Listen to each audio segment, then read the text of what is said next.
दैनिक जागरण संपादकीय डिक्टेशन में आपका स्वागत है। डिक्टेशन 10 सेकेंड के बाद स्टार्ट होगा।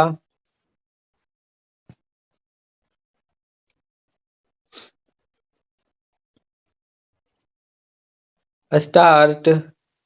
अमेरिका और इजराइल की ओर से ईरान के खिलाफ छेड़ा गया युद्ध जिस तरह चौथे सप्ताह में प्रवेश कर गया, उससे यही लगता है कि अमेरिका और इजराइल ने ईरान की सैन्य क्षमता का आकलन सही तरह नहीं किया। इसका प्रमाण केवल यह नहीं है कि ईरान जवाबी कार्रवाई करने में सक्षम बना हुआ है, बल्कि यह भी है कि वह इजराइल और अमेरिका के ऐसे ठिकानों को निशाना बनाने में लगा हुआ है जिनकी कल्पना नहीं की जाती थी। लगता है अमेरिका और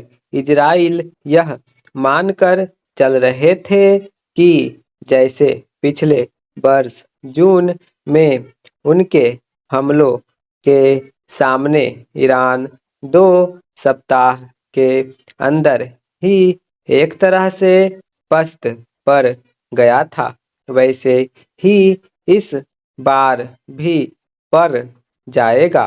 यह साफ है कि ईरान ने इस आकलन को विफल कर दिया।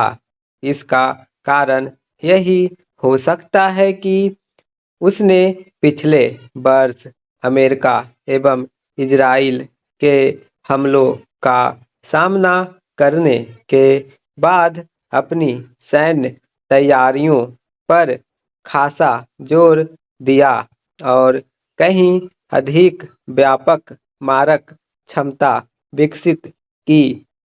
यह भी स्पष्ट है कि अमेरिका और इजराइल यह नहीं भाप सके कि ईरान लड़ाई को विस्तार देने के लिए खाड़ी के देशों में नागरिक ठिकानों के साथ वहां के ऊर्जा स्रोतों को भी निशाना बनाकर तेल एवं गैस संकट पैदा कर सकता है।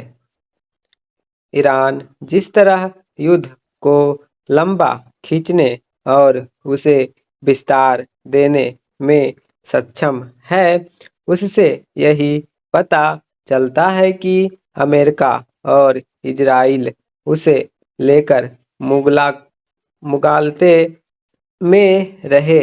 ऐसा तभी होता है जब कोई अपनी रणनीति और सैन्य क्षमता को लेकर अति आत्मविश्वास अथवा अहंकार से ग्रस्त हो। इसमें संदेह नहीं कि ट्रंप अहंकार से भरे शासनाध्यक्ष हैं। शायद वेनेजुएला में आनन-फानन तख्तापलट करने में सक्षम रहने के बाद उनका अहंकार और बढ़ गया और इसीलिए उन्होंने इजराइल संग ईरान पर हमला बोल दिया। अब वे इसकी कीमत चुकाते दिख रहे हैं। वे भले ही खुद को सबसे शक्तिशाली शासनाध्यक्ष दर्शा रहे हों, लेकिन ईरान पर हमले के बाद ऊर्जा संकट गहराने के पश्चात उन्हें जिस तरह रूस से तेल खरीदने की अनुमति देनी पड़ी, वह उनकी कमजोरी का ही परिचायक रहा।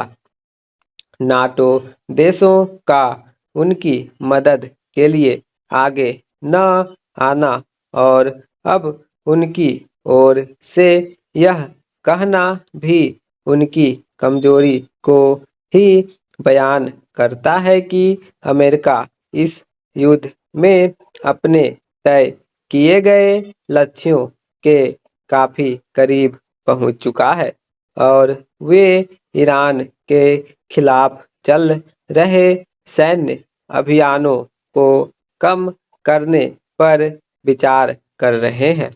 पता नहीं वे सच में ऐसा सोच रहे हैं या नहीं, लेकिन इसकी अनदेखी नहीं की जा सकती कि ईरान में सत्ता परिवर्तन के कोई आसार नहीं।